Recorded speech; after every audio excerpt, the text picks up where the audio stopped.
Okay. Hi, this is Vanessa Wishstar, And I'm Steve Wishstar. and it's 5 o'clock in the morning, and this is the Wishstar Dream Team. This is how we roll. This is how our podcasts happen. Vanessa just said, we should be recording this. After the fact. Well, it's good because we basically had sleep in our sentences. Yeah. It was too mumble jumbled. So we're inviting you to be in the middle of the conversation because what were you talking about? We were talking about... Well, we started off talking about intuition and the subtlety of it. You want to start there? Sure, yep. And then, well, let's cover kind of what we were talking about then. After that, go ahead. And then we started talking about how people were mad at us. Well, yeah. I don't know if they were mad at us specifically, but situational and misdirected upsetness, and we'll be a little vague on that. But and then what else? We were talking about how. So we were in a landslide. You'll probably learn about that in the beginning of the podcasts. But we were talking about what that does to our lives and how it's different for honestly, every single person. But how it was for us and how only now we're coming out of it to understand where we were completely survival based and we were living, how do we say that, awake, and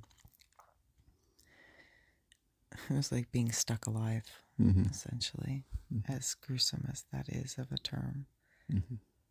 And then we started talking about how that universal Unitarian person wrote a article about I don't want to I was forget so that. tired. Yeah. Not the tiredness of the world and how that related for us personally and how you probably as a listener can relate to that. Yeah, so let's kind of backtrack a little bit. What did we start with? Oh, intuition. So our big thing is that we've been having to make all these life decisions. We've been having to make life decisions for years. That's where we can actually just come across that that letter about how this person was so tired. So my friend We'll Patty. go backwards. Yeah. Typical of us. Well, my friend Patty went and gave me an article, and it was through the Unitarian Universalist. I think it was like one of the head people. And I don't know if she wrote it or not. I'll definitely just try to get I'll link it somehow. It was such a phenomenal article. And what they talked about in there was about what was it, the stressors or how she was so tired and what's making us as a worldwide community, what's making us so tired. And then she listed out like these groups of, basically soul-sucking, situations of where tiredness really can be kind of almost categorized. And I felt like I was honestly almost everyone. And what's weird is that I don't necessarily feel tired anymore. And I think it's because I was so to the point of comatose. I don't know what the word would be. Healing frozenness, I don't know. I de-thawed enough of where, I guess I'm coming back into life. So that's why I don't feel super tired. But when I look at the substance of our lives, I was just realizing not just that it's a no fault situation, but it's where one of the things for us is one of the things that the universalist person talked about was having to make big life decisions in a short amount of time. And I felt like that was starting to just become the norm for us. And I'm talking about giant life decisions. And now, again, we got like kind of a month reprieve, right? Mm-hmm. A month and a half, something like that. Probably a month and a half. And now it's happening again of just giant life decisions. It's a little different this time around because we don't have the pressure, the life pressure of living, And there's in a also hardship. the life decisions that we were making before was because things were taken away. Yeah. And now They our were life through loss. decisions are kind of Through things coming gain. back to us. Yeah.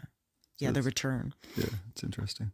Yeah, so that's probably why it doesn't feel as soul crushing, Mm-hmm. And there are still huge things being taken away right now, but they're a little balanced out of possibilities, of goodness. Mm-hmm. So, yeah, so it was very fascinating. The article was just really great of like, not just being just regular tired, but like, why are you tired? And my stomach wants to speak too. Gurgle, gurgle. But one of the things for us was, it was one of the categories was making giant life decisions and having to. And it's rough. It's rough for a lot of people, So we're going to back up to the beginning. And what we were talking about was how subtle intuition is. So one of the things that we're facing is trying to figure out when to go home, meaning home to Haines, Alaska. Right now we're in Florida, and we've been living like foster kids with our families, and we've been getting kicked out, meaning we can't live here any longer because of rules, meaning because of the retirement community that we're living in. They have the rule of that you can't have kids under 16 for no more than a month, and obviously we've been here longer than that.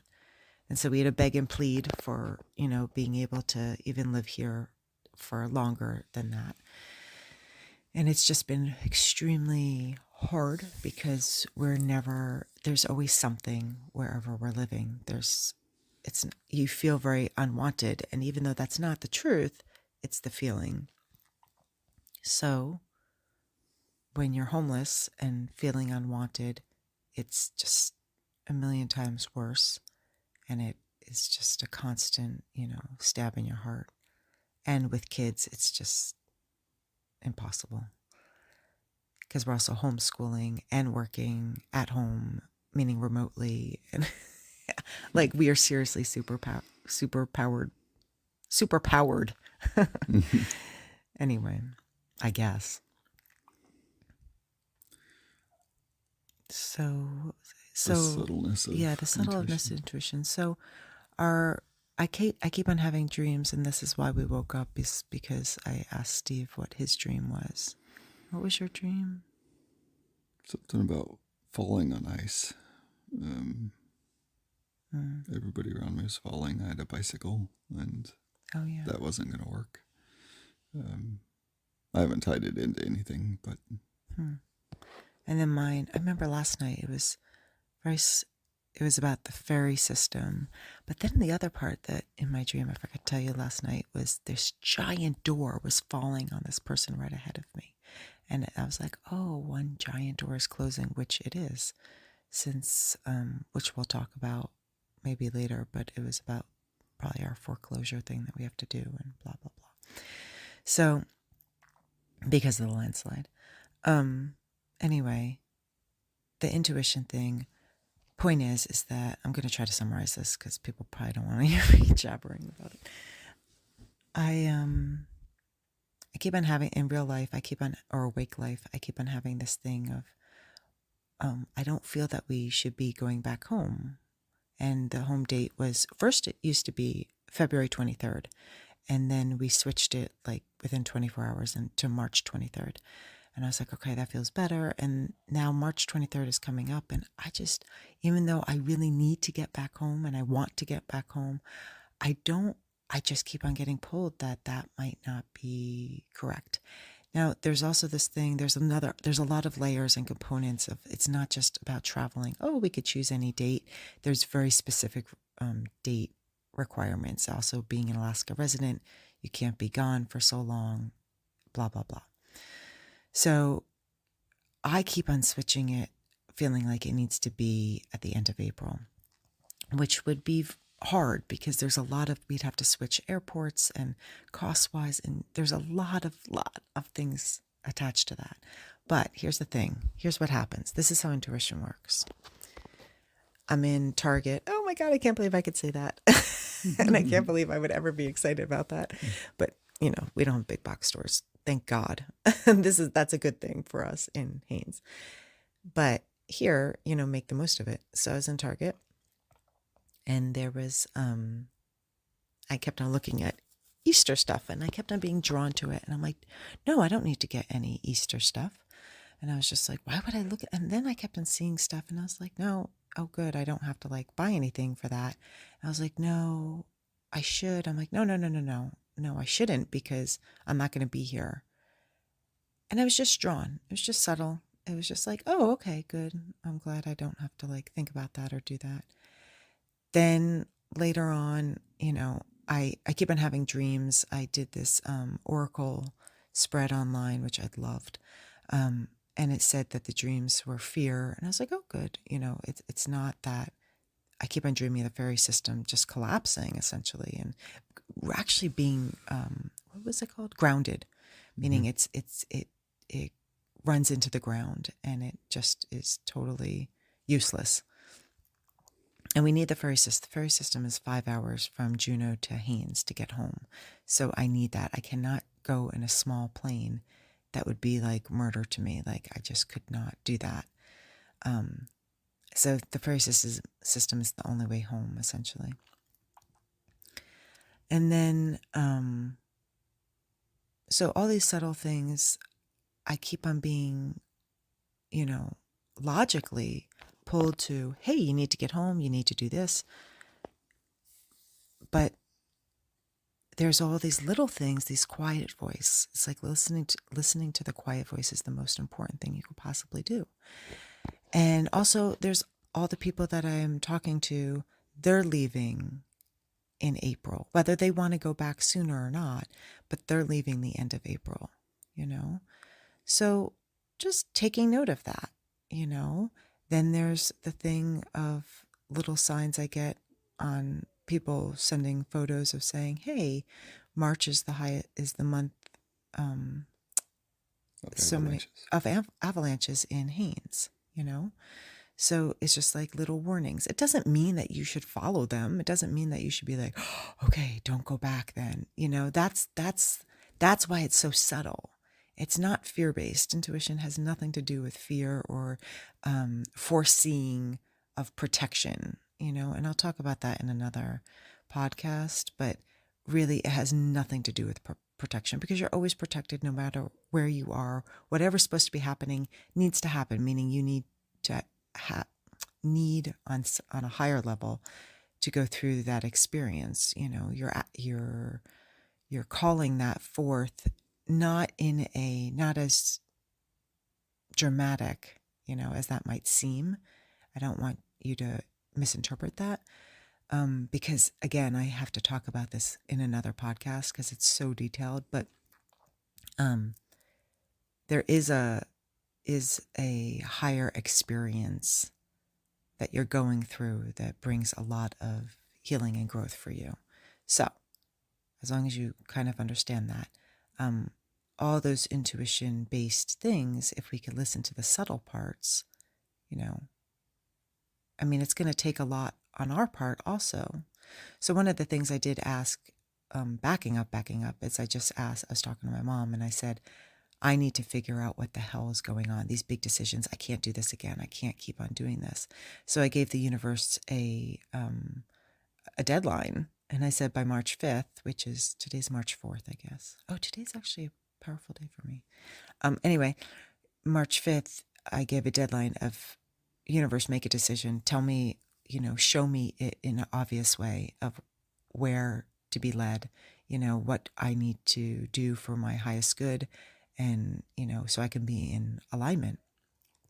And we'll see how that ends up. But I just kind of got a feeling today that we might extend our dates, even though that doesn't seem easy. It seems necessary, even though I don't understand why, So, which led into what? That conversation led into the conversation about the landslide. Yeah. You want to talk about that? The rawness of it. The rawness of it. We were talking about how different people had different feelings about it and different experiences. The vastly different experiences. Different traumas for the same event. I love that. Because different traumas for the same event. So that's so spot on. It really is. Yeah, because we experienced it differently than other people did. Because our experience was obviously, you could say, living through it and then having to deal with everything unfolding slowly because of it. So it wasn't just, it was all of this actually. So we literally lived through it. So there's you have different components of where people experienced it, lived through it afar, lived through just the visual, which I think is really hard, to be honest. Meaning they weren't here. That's hard, really, really hard. Some people obviously lost people and they weren't, like, to have to do that from afar is crippling. Like, you can't, like, I can't even imagine that. Like, the point is there's no hierarchy in pain, but I will say, hands down, the people who lost people, that's the hierarchy. Like, you can't replace that, So, but we're talking about our personal experience and we don't want to overshadow or, I just want to really state that clearly that, we didn't lose anybody. So our experience is not even similar to those who did. And that I can't even comment or touch on that because for them, it is just, it's beyond the human pain threshold, I would imagine, But let's just put, that's to me just so much, I just have so much love towards them of, I don't want to put them in that in our conversation because it's untouchable, So coming back to our experience, and let's say, separate from that, we did actually live through it. Right, because we were on the opposite side of the slide, on the cutoff slide. Yeah, the slide. We were 500 feet from the slide. So in Alaska terms, that's right there. Right, yeah. Anything landslide terms. Yeah, because it was an entire mountain that fell. And combined with the fact that all four of us were home. Yeah. All four of us were in the home. And we felt the visceral, together. It was an entire visceral experience. I mean, it was raw energy. It looked and felt like an entire, your world, it felt like you were on a trampoline. Like everything, it felt like everything was just jumping. It's probably pretty earthquake, feeling. Like if somebody's been through an earthquake. A big one. A giant one. Yeah. And you lived, through it. So it feels like, it was moving, like an earthquake, but it felt, more rumblish instead of Well, I don't know what earthquakes feel like, so meaning big ones. yeah, it felt like But it felt that out of control. yeah. Because we also just keep in mind you don't know what is happening. You know, like, yes, we do have earthquakes in Alaska, but it was more than an earthquake. It was because, wow, what was that? Shit. It was a What was headlights. that? Oh my God, I thought that was lightning. That was such a huge light that just flashed. Oh, that scared me. Hold on, I gotta pause this. This is stressful. Okay, we're back. Sorry. Sorry, not sorry. So we're gonna save the landslide conversation. We're actually just gonna do a separate one about that because I don't want to talk about that right now. But it's just too much. So the point is, but let's talk a tiny bit about that. So, meaning not about the visceral part, but the point is that it was extremely visceral and raw of energy. There was so much energy in that experience that came tumbling down on our entire lives. And our loss, for us, our loss was different. It was interesting. It wasn't necessarily the loss of stuff or stuff, you know, like that was such a small side part, you know, and it was really weird because our house is still standing, but there's this giant crack above it, blah, blah, blah.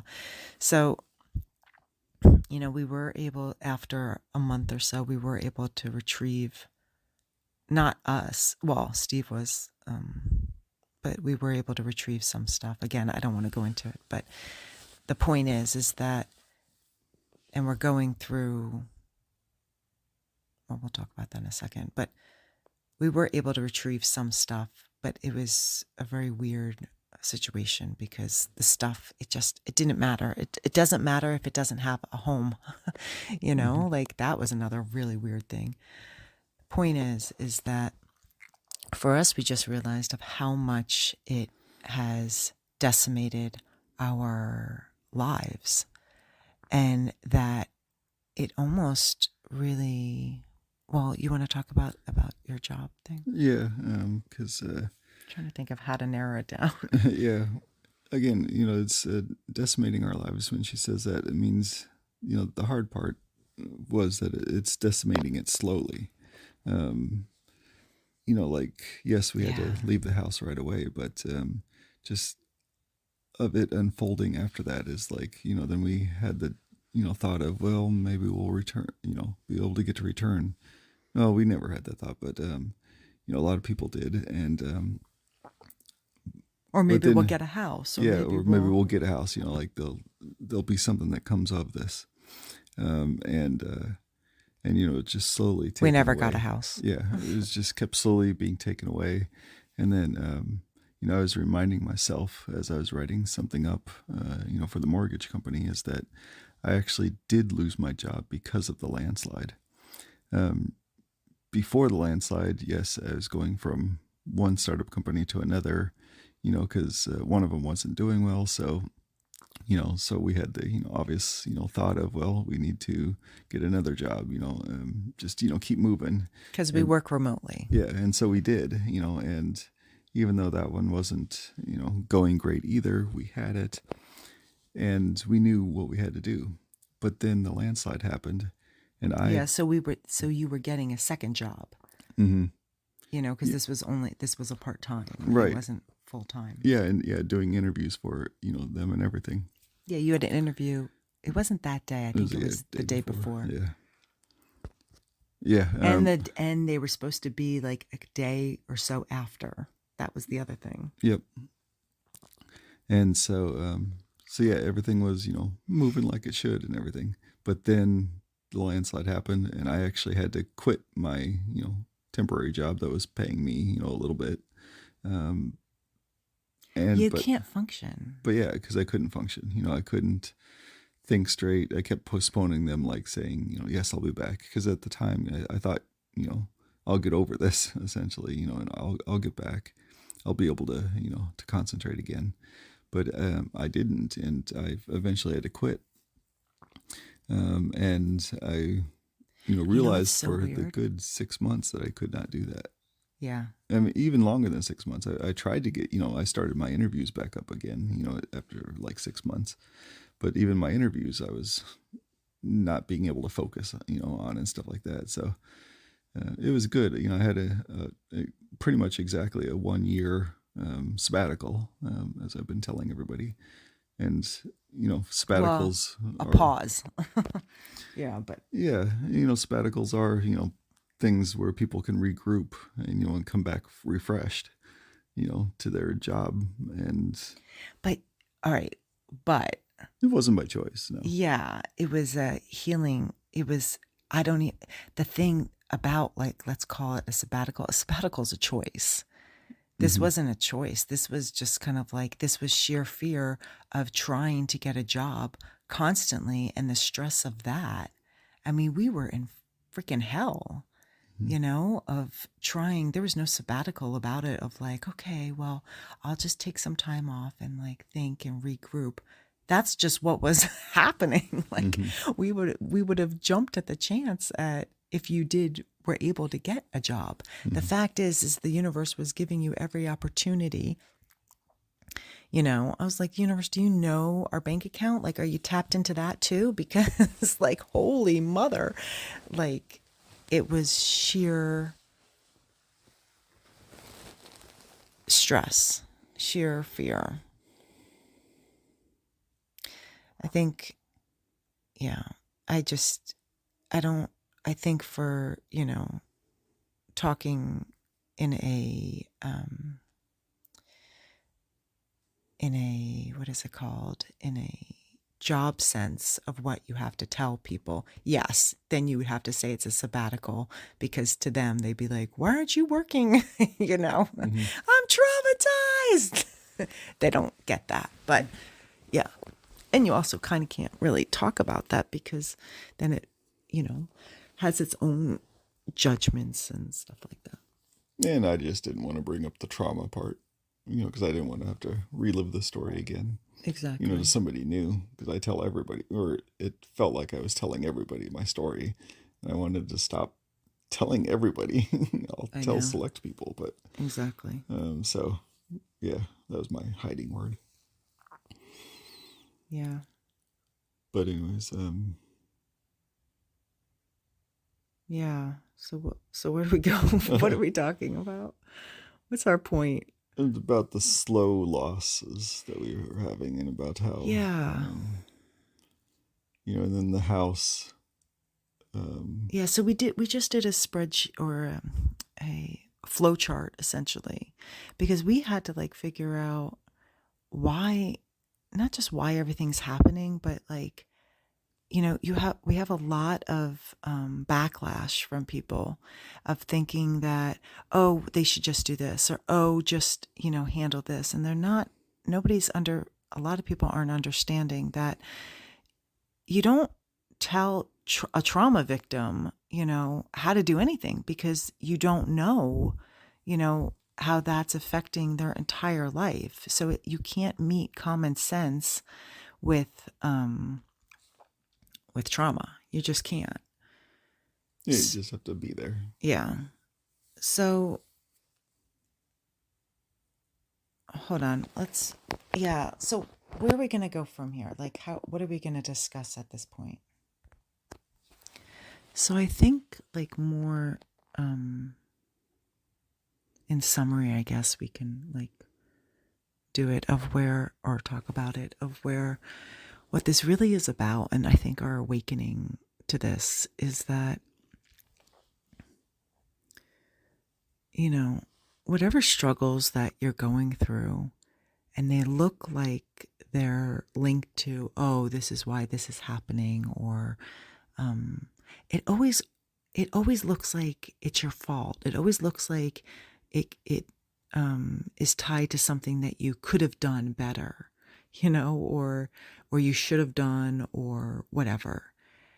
And that's such a crock of shit. And I want people to really, like, through my own understanding, is that all those, like, silence those voices from others, because I've had to use this a lot of really, I use my silence wizard, and I'll explain what that is in a second. But I've had to use my silence wizard a lot recently because I've realized that so many voices in my head aren't my own. And there's been so much judgment from others of thinking, I call them the hindsight opinions, like, oh, well, if I was Vanessa and if this happened to me, then I would do this, and then I would have avoided da da da da da. And it's just like, well, that's in hindsight because you know what's happening. So, like, for us right now, we are so intuitively led because that's the only leading, that's happening. That's our guide right now. There's nothing, it is so subtle. It is so, if we're quiet enough, and we are quiet enough, to listen to that, that has been our saving grace. And so here's how that goes. We've been, what is it called on the mortgage where they didn't hold it, or where they were holding it? Yeah, but before that, was it forbearance? Yeah. So it's a forbearance for natural disaster? Yeah. So, yeah, the house was put on forbearance for natural disaster, which means we didn't have to pay until, didn't have to pay our monthly fee until we kind of figured out, since we couldn't live there, till we figure out what's going to happen with the house. Okay. But it's going to be it's going to be a year and a half more, a little bit more than a year and a half. Yeah, a year and 3/4 or something. By the time the scientists figure out if that crack is going to further move, if the house is even possibly able to be lived in. Not like I'm going to live there, but that kind of stuff. Mm-hmm. So it's this constant suspension. And we can't go back, obviously. And then what? So then what happened? So then recently recently they called us, right? Oh, yeah, and said, the forbearance, we can't, forbear you any longer. You're a bear. Yeah. So we're gonna have to start up those, mortgage payments again. Obviously, mortgage payments on a house that we don't live in. That we can't live in. Yeah, that we can't live in. And so... it's ridiculous. Yeah. So this all happened end of February. Right, yeah, just within... So we just got it. Ago, so we just got... No, a month ago. Not even. I mean, sorry, 2 weeks ago is what I meant. 2 weeks ago, yeah. So we just got a new job we've been jobless, whatever, for a while.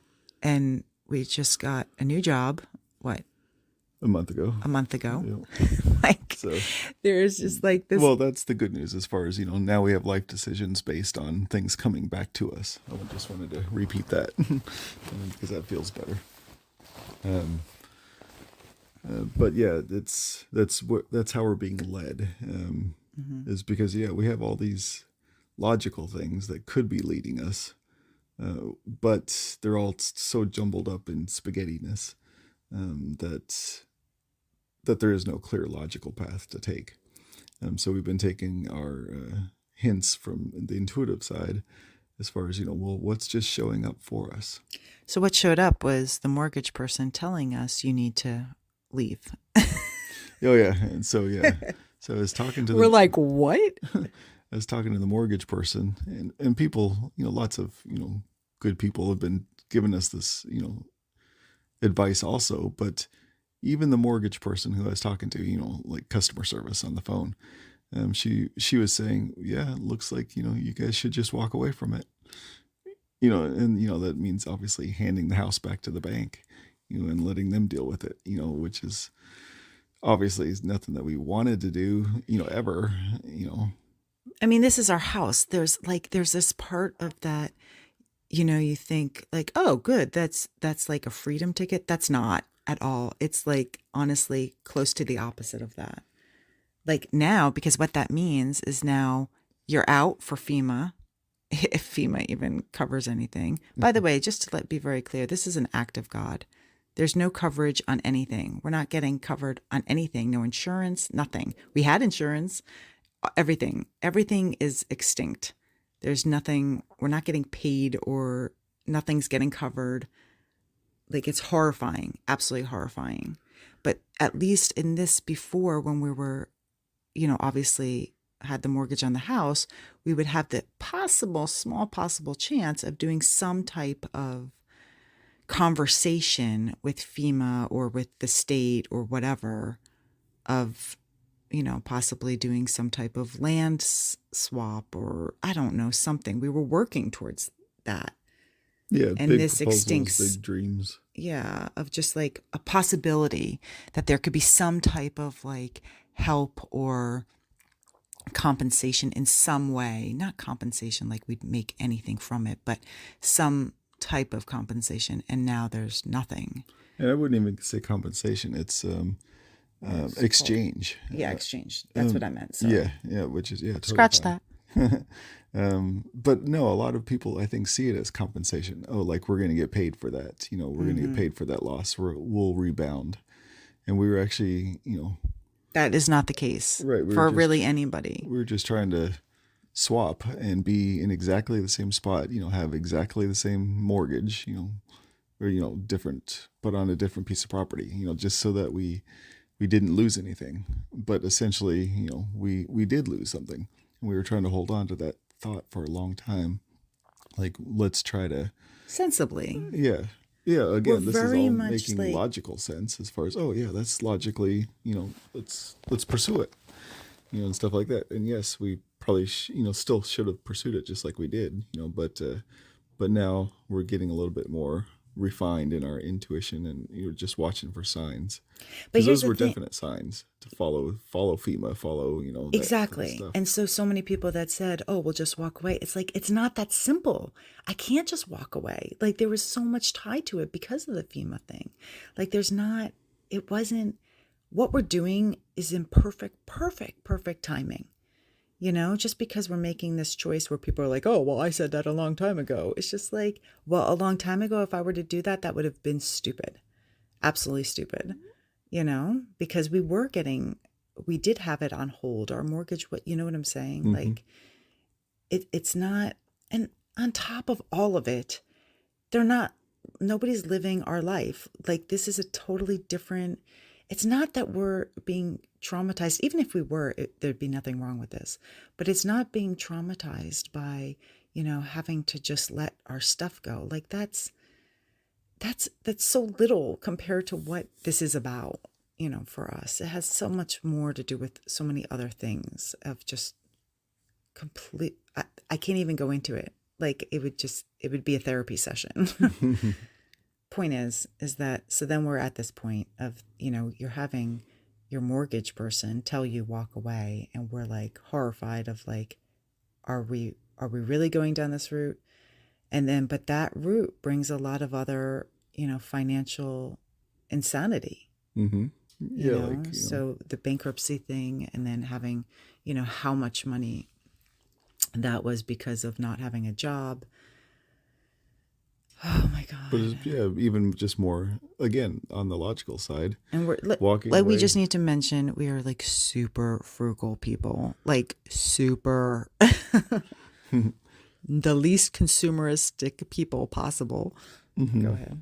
I was just going to say, but walking away, sounds logical, but it also, again, unleashes this spaghetti string of other logics that's going to happen because of it. Because now, if the house is written off, then, that's a 7-year. You want to talk about that? Well, yeah, that's a hit, on our credit type of thing. But it's not just a hit on that. Yeah, but then the bank can actually bill you, like say we wrote off your house.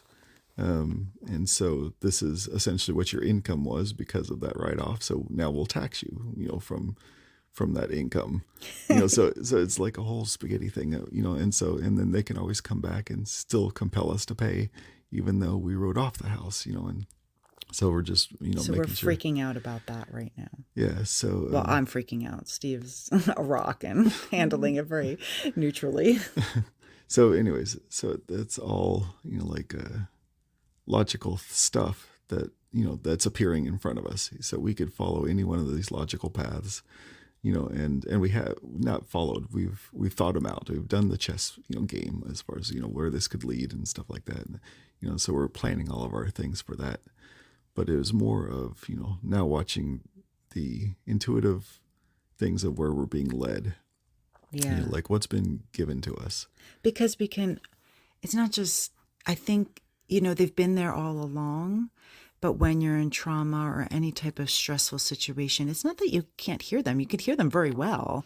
It's just that they're not, it's almost like they're not soft, So they're more like you're just in this freeze state, It's like a bunny, like freeze, go, freeze, go, freeze, go, And they're just right out in front of you, meaning it's just so obvious that, okay, now I live in an apartment. Now it's very dark. Now I'm, doing this. Now I'm doing that, whatever.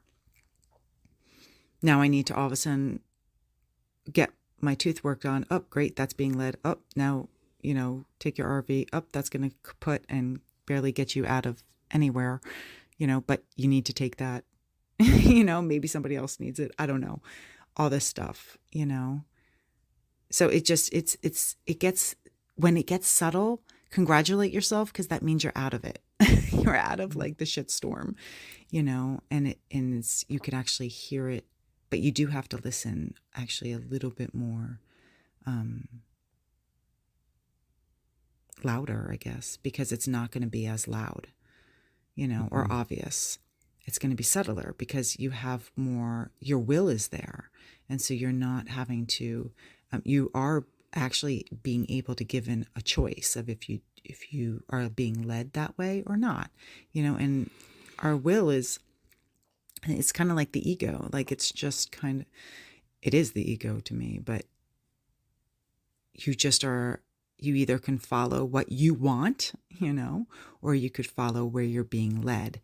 Being led is still in the desirous, alignment, but it's kind of like the bigger desire, and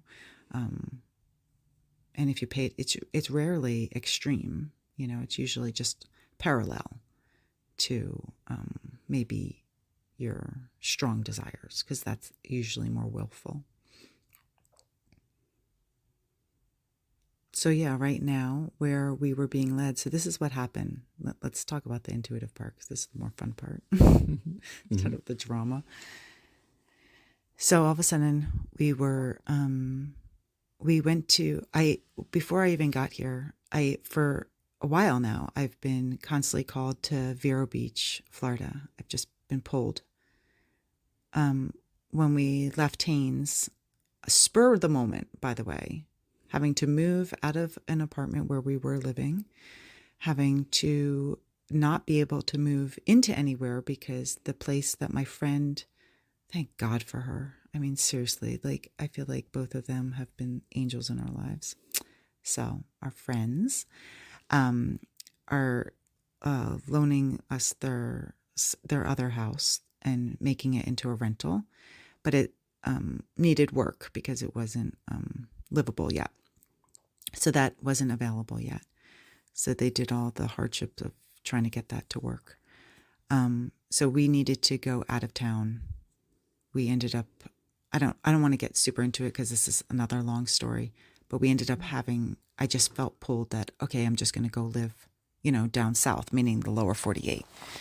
And with family. With families, meaning our families. But so I just kept on getting pulled for a very long time to go to Vero Beach. I've never been to Vero Beach, Florida.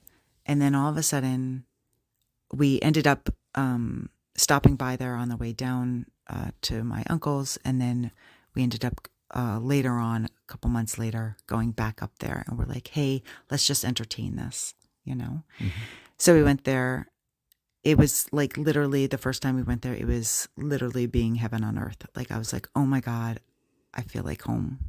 Did you have that feeling? Right. Yeah, we had that feeling. Like it was a small town, not as small as Haines. Yeah. It was a small town for Florida. Yeah. It didn't have the city feel. Yeah, it didn't have high rises kind of thing. Yeah. Um,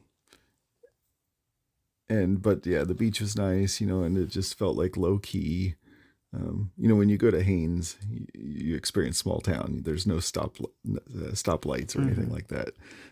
So it just feels small. But we purposely live like that. Right. We purposely live like that. But then Vero kind of felt like that because of living in cities in Alaska, living in cities in Florida. When you go to a smaller town, city, it feels like this is small. Like, yes, there's stoplights and everything, but it feels like people are slower, and just the traffic's not as bad, and yeah, it feels more homey. Yeah, and the shops there, look more, small owner occupied, the shops, and they just look just like like everybody, kind of knows your name type of thing. Mm-hmm. Well, they don't in Vero right. Beach, but 100,000 like people, but yeah. They do in Haines, but that's what it feels like. So that's why we were also drawn to it. Is like, it felt, just our size. Yeah. Yeah. For a seasonal. The right fit. Yeah. So we had this we were like, oh my gosh, this is for real. Like we did have that match, intuitively.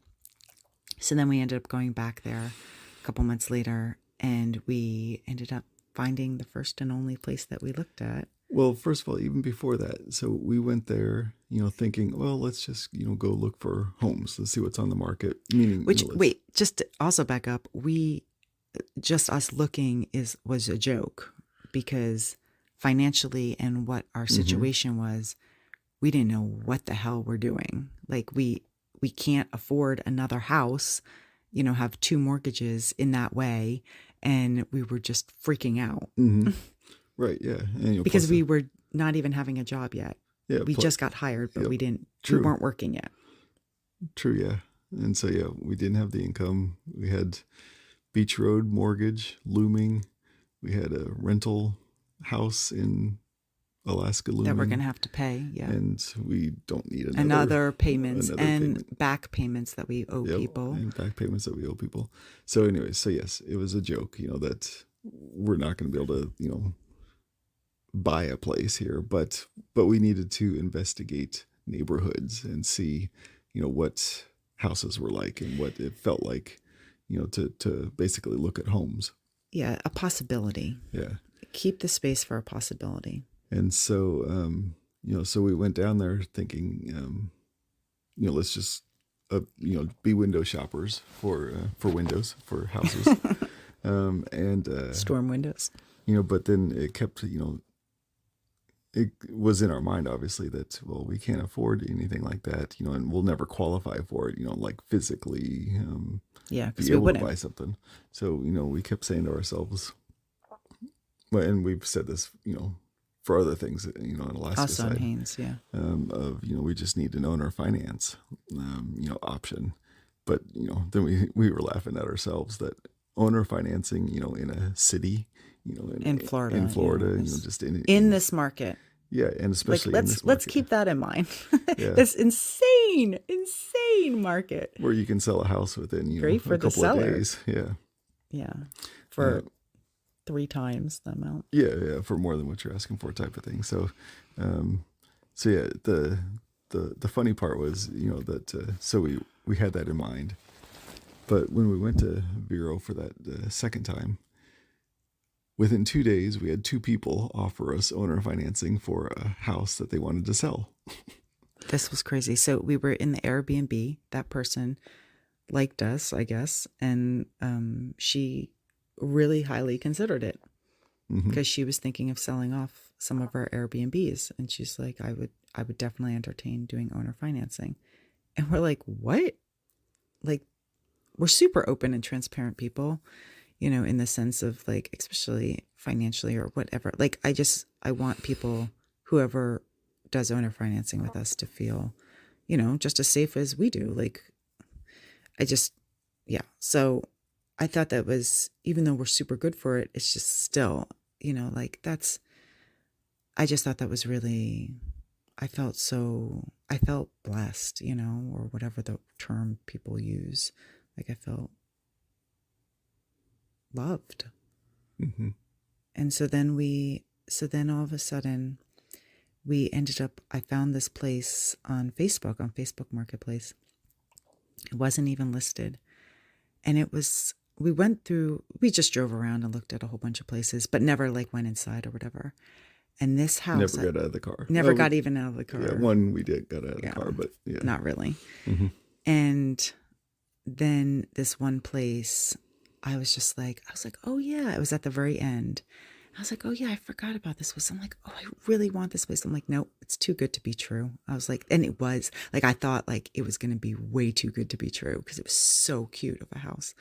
And not just cute, it looked solid and well kept and, all that kind of stuff on the picture. And I was just like, and the person was doing it through somebody else. And I was like, it was kind of confusing. I thought it was a scam, actually. I was just like, no, that's probably why it's too good to be true, whatever. And then we drove up. We're like, holy shit, is this for real? And then we contacted the owner and we went inside, and I didn't know what to do. I felt embarrassed of how I was gushing over the place. Mm-hmm. It was just beautiful. It was cute. It was small. It was perfect. I don't want to say small. It was a perfect fit for us because we always were planning on doing it seasonally, not permanently. And it was just perfect. And get this, the owner is literally like, my friends who I'm going to rent, who we're going to rent from in Haines, who are helping us live in their house, essentially, their rental house. It's N and L. I'm just going to say that because I don't want to use people's names without their permission. So N and L's house in Haines, this person who owns this Vero house, her name is B. So B and N, they look like they could be sisters. Not just look, they act like they could be sisters. Like I want to introduce them so bad. Like it is just, and it's so funny because N actually is from Haines and N is down here on the other side of Florida right now. Just as her vitamin D, health spa. That's what I call everybody is like, you need Haines. When you live in Haines, you need to have some type of, big enough seasonal, reset. I just think it's for some people, they don't need that. But I would say a chunk of people in Haines, they do need that. It's necessary for their mental health. So anyway, we found this place. She is going to do owner financing for us and talk about angels, working through angels, Right. And then, and there's just another little caveat to that, is that, not caveat, but another intuitive thing is, so we considered it, we were super grateful that she offered that. We made a good connection and everything. And then we thought about it. We said, well, oh yeah, that's right. Let's not do this, because we were trying to be fiscally responsible in the societal world of what is smart. We were trying to be logically smart. And we're trying to keep ourselves open for something else to happen in Haines. Yeah. Something else to open up. We really want to live as our because we need to figure residency. Out where our primary home is going to be. Yeah, primary residence. Primary residence is going to be. And so we decided not to do anything with a secondary residence. And we left that for 3 weeks. And we didn't, we were just under the assumption like, let's go back to Haines and figure this out. And just to let you know that this was heartbreaking because we're just right. like, yeah, we need a home. So then we all of a sudden realize that we are getting kicked out of this place where my uncle is because of not being able to live here. 55 years and older. Yeah, 50 because it's a retirement community. not because we're evil people, and not because we have children. Just kidding. That's a little bit about that. So, we're being asked to move. So here's how the universe works: kick them out, meaning push them out. I could take it as, God, I can't do this anymore, or I could take it as, where are we being moved to? We had our plane ticket for March 23rd. We couldn't leave till then. So now I'm like super panicked because I'm like, oh my God, they're on the phone saying you need to leave. And we're like seriously panicking. Before that, I think, did this happen? I don't remember what happened. No, this happened before we figured out the Vero thing, right? I can't remember the order of events. Oh. All of a sudden all I know is that we're at the beach. Does this happen before the beach, the sea turtle? No, sea turtle happened after. It did? No, it didn't. No, it didn't actually. Nope, you're right. No. So then all of a sudden, I forget, like maybe a day or so goes by. We solved the thing. We were able to be here, till March. Then we were just like, okay, just breathe, relax. Then we realized we need to do something because I need to come back. I have no place to come back to, and I cannot live in Haines year round. I need some type of break, and it's got to be longer than a month. I can't, do a month. And I also can't do a month vacation now that we have a job. So I can't spend money like that. It's very, very hard to get out of Haines, extremely hard. It's hard to get back in, and it's hard to get out. So when you travel, you have to do big chunks. You can't just do back and forth of like, oh, I'll just take a vacation. That's impossible. Unless you're like a single person and also don't have kids. So, what else? So then all of a sudden we're at the beach. I have this amazing sea turtle pop up in front of me, like, I don't know, 50 feet in front of me. Huge. It just pulled me. Sea turtle is all about, oh my God, I have to read the thing. It was like so amazing of what it meant. I'll post it on the podcast. And the sea turtle came up. I had this like epiphany. All of a sudden we start to go home. We park our car in a park and we talk about it. And we say, we need to do this. I call B person in Vero and I was like, is your house still available? It's been 3 weeks. It's been 3 weeks. Are you still trying to sell it? She has not listed it yet. She's like, why? Yes, it is. She's like, are you interested? She's like, I am so excited. She's so excited. She's like, I've been dragging my feet, not wanting to list it. She's like, because one, she loves the house so much. And she's just like, I've been waiting for you guys. She goes, I just want you guys to be the owners of it. Now, at this point, I'm crying and I'm texting crying, shortcutting my phone probably with tears. To be feeling wanted and that a place that we exist wants us. That is when we've been in a place that appreciates us, but there's no supply in Haines. So it was constant feeling like you have the feeling like you're not really supposed to be there.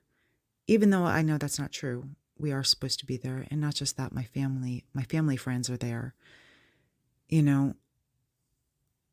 There's this very hardship of, everything is pushing us out.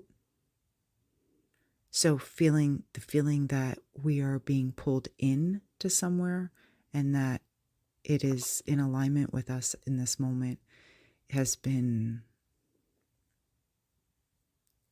I don't know what the word would be.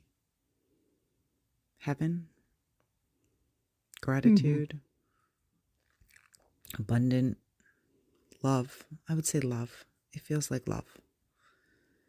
And, it's not like things are perfect. And I think that's the other thing. It's like there are other things about the Vero Beach thing that there, things that are going to have to remedy themselves, But that's the thing, is that the fact that my feeling of trust and intuitive feeling that this is in alignment is so right.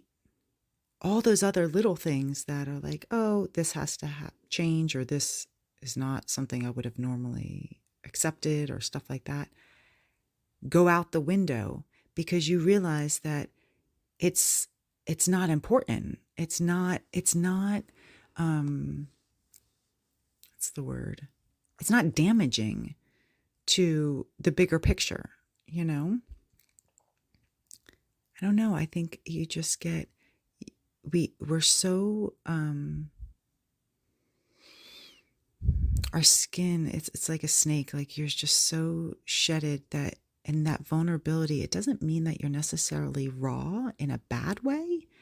It means that you're so open and so awake that those, quote, things that you might have usually used as deterrent or fear, or labeled as badness, maybe, or, you know, stuff that you wouldn't have, that you would have been like, oh, I don't know, it's not perfect, you know, just they're not important. Like, you get very clear on what's important when you get this raw, you know, and it's not even, there's not even a desire. This is the other thing that I need to be very clear on. There's no desire. There's nothing like you're like, oh, I have to, like I have to get my needs met. It's not even about needs anymore, or like things that you want. You know what I'm saying? Mm-hmm. You're just in the flow, and the wants just become the same wants universally. Like,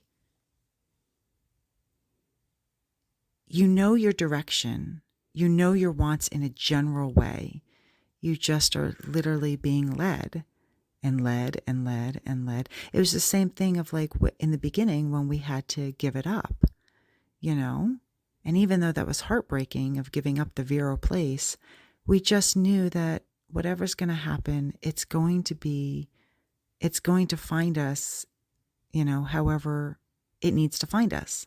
So right now we're getting our, what did she say, at the second place first? Or yeah, we're getting our second home before we even know where our primary home is going to be. Yeah, we're settled. Yeah, the permanency of our primary. But yeah, I was listening to what you were saying as far as, you know, your wants. We all have wants as far as, you know, we can envision what we want, like the things that we want. But, you know, those are... And you need to. Yeah. But in a very general way. Yeah, and the general way is like, what I was thinking of is envision and feel what you want to feel. So, you know, for instance, our want is to have a place in Haines that we can actually call home, you know, and you know, and that we can own and call home. But what our really want is that we want to feel safe. Yeah. And so, you know, that's kind of what the Vero place is giving us. Exactly. A place to feel and, safe. You know, just keeping in mind in perspective of our situation, you know, I'm 45, you're 52. We have really young kids. This isn't something that we could be like, okay, well, we'll just rent, you know, like so many people are like, just rent. And I'm like, we are renting, first of all. Second of all, it's just like the supply. We don't have any place to rent. So we couldn't leave here. So we had to make this decision when we sat in that car and made that decision of, we had to make the decision by March 1st. We had to make sure that we had a house, because now if we didn't have anywhere to live, like house-wise, and there's no place to rent, and if you did rent, you're paying at least $3,000. Here in Florida. Yeah, in Florida. In Haines, there's nowhere to rent. People are looking all the time right now, and there's nothing to rent. But in Haines, you're paying at least the minimum of $3,000. And that's, you know, we didn't have that. We couldn't do that seasonally. And we had till March 1st, we had to make this decision, because then all of a sudden going through foreclosure, you have 7 years, max 7 years, that we wouldn't be able to get a place. I don't know about you, but by the time you're in your 50s, you better be having your lifestyle and so forth, grounded of where you're paying towards a mortgage and that you'll be paying your mortgage off. I'm not working till I'm 90. So we had to make these decisions, and these are the hard decisions, but these are also the decisions that are presenting themselves. So I think that's the other thing, is going towards that space of what is. Like I'm a big acceptor of what is. It's the work by Byron Katie. So it's like getting really good with what is showing up, instead of fighting it, of thinking logically, oh, I need to do this. Okay, well, you still do have to think logically and write it all out and figure that all out. And that's what we did, financially. And that's also what helped us make our decision, instead of, under so many people's opinion and advice going against what we're doing. We had to really, they don't know our whole full story, no matter how much we tell them. So there's also the other component of, where do we feel safe? I don't, like, let's say, for instance, it's not necessarily that I don't want to live in Florida year round. We both don't. That's why we live in Alaska. But we also don't, we don't feel safe. It's not just about our wants. It's about our reality, and so we do work remotely. Our kids can be homeschooled or schooled, dually. It's working out. It's just very unconventional. And so if we just 100% listen, we hear the advice that everybody gives, but we also shelf it so we could listen, turn up the volume on our own. Mm-hmm. And that's the first and the last that we listen to. Mm-hmm. And we take everything else into consideration. Go Team Wishstar. As unconventional as we are. And, we do have a lot of pep talks that, at least I do. We do. That we have to give ourselves, because it is so controversial to the opinions of the world and society and people close to us that can't support us in the ways that we really do need to be supported. So we have to really find ways to support ourselves very loudly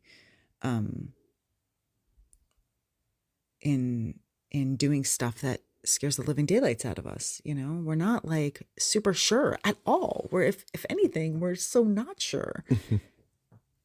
Because intuition isn't it's verifying afterward. It's not going to give you validation up front. That's not where it comes from, because that's the ego. So you're not going to be sure, like that's, and I mean, even when people come to me, intuitively, when I do psychic readings, they're asking for surety. And I'm just like, that's not how it works. I could give the surety of yes, from my experience and decades worth of work, this is my, what is it called? Stats, mm-hmm. of where, the percentage of where I've been correct in getting this type of information. 100%. No, I'm kidding. 99. But, there's no sureness in anything. So if you're looking for that, that's not where intuition is. So yeah, it's really kind of, it's not just trusting your gut, it's listening, it's being able to listen to that very subtle, and there's also tons of other intuitive things that we haven't discussed because this is already on an hour of a podcast. But the point is that if you're asking for signs, you're not paying attention that they're already there. So you don't really even have to ask for signs. They're already there. Just witness signs, and you could even say that, oh, I'm so glad I'm seeing so many signs. Thank you for sending me so many signs. Thank you, even highest self, whoever you're talking to, I'm so excited that I'm so awake to be able to witness all this. And everything is a sign. Your feeling is a sign. You know, it's not just visual. That's pretty good on what you just said, as far as if you're asking for signs, you're already getting them. Mm-hmm. Well, if you're asking for signs, you don't have to. You're already getting them. Yeah, it's already showing up. You just have to like literally notice them. You know, they're everywhere. I mean, literally, like for instance, what did it say? I was sitting in the garage in your office doing a reading. The garage. What did you call it? The garage business or something like that. The garage business. Yeah. And, you know, in front of me is a whole bunch of food. And there was this package. And I was prepping for starting to do my meditation of calling in all, you know, the person's guides, angels, and loved ones, so forth. And I always get nervous right before I read people, just because, you know, I always have that doubt of like, oh God, am I good enough? You know, am I psychic enough? You know, all that kind of stuff. And I'm like, what is going on with you, Vanessa? And there's a sign. It was literally this package that was right there. And it says something about like you are an amazing being and be your bolder, amazing self, something like that. And I was just like, and I'll probably post that maybe to the Facebook page or something like that. It was so funny. Like I was just like, there you go. Like there's the sign. Like it's literally right in front of me. Literally a sign. And I can read it. Yeah, it's just everywhere. But if you have to pay attention. So you have to I feel like a lot of times that's the work. If you want to practice, that's the work. By paying attention. And trusting. Everything, even that car light that, remember when that happened and I had to pause the thing just in this podcast, there was a huge, you know, Steve immediately. So what happened was I was talking about the landslide, which gets me like really teary right now. And all of a sudden I'm tearing not because of fear. I'm tearing because it's emotional intuitively. And so for me, it was a flash of light, you know, and intuitively how I perceive that is that's the light, you know, like when I tuned into the two beings that passed, our neighbors, that's what I got, that they were light beams in the landslide. And I kept on getting that, and I'll go into that later, but so that flash of light, right, when I was talking about the landslide, to me, that's them, you know, or meaning not them, but the energy of that. I don't want to have that not understood, but so of course, logically, Steve's like, it's the car light, you know. So here's the thing. This is such a good example. You take that reality, that logical thinking of it's a car light. You do not extinguish that from the meaning of what is coming up for you. In fact, you use that. Okay? So how serendipitous that car light happened right when we were talking about that. There's a million cars that go on this road. Like, why then? Why right then? See what I'm saying? So you use that logical, it's a car light, that is your sign. That's intuition in form, you know? So use it so you don't lose it. Anyway, I think that's a wrap. Okay. Anything else? Okay. I love you. I love you too. Thank you all for listening so much. And thanks for just tuning in and hearing our story. I can't tell you how much that means to us, because us telling it, that's our healing. Hopefully we don't have to pay you. We can. There's another hourly session. Yeah. Love you. I love you too. Bye.